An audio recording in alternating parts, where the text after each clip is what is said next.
Iris. I've jumped. Can I have a suggestion of a well-known character from fiction or a person from history for Nora to play? Henry VIII. Henry VIII. Something unusual for Henry VIII to do. Use a computer. Use a computer. So the stage is yours. You are Henry VIII using a computer. Take it away. Catherine, could you some wine? Catherine, delete. Annie, beautiful Annie, please come and bring me some pretzels, because back then there were pretzels. And thank you very much.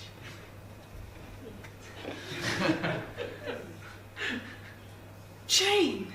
Why is your name the same name as that actress? I will never understand. Jane Seymour.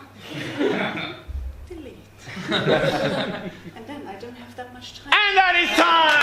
That is time! So, Iris. Can I have a suggestion of a character for Iris?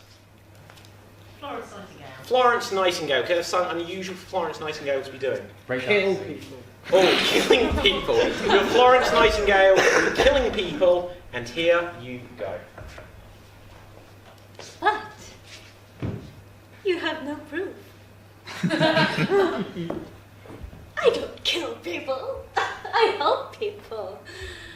I'm a nurse. I work in the hospital. My only mission in life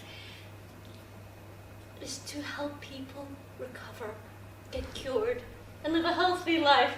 I don't kill people. How ridiculous. I didn't apply to work at a hospital to take life away. That'd be pretty fun. I mean, I did it so that I could help. I really genuinely believe that fallen soldiers should get the best care possible, yada yada yada. You get it. Okay, let's see. Stay up here. So, the question is, who do you think did the better impression? Make some noise for Henry VIII, I am. Make some noise for Florence Nightingale, she is. Henry?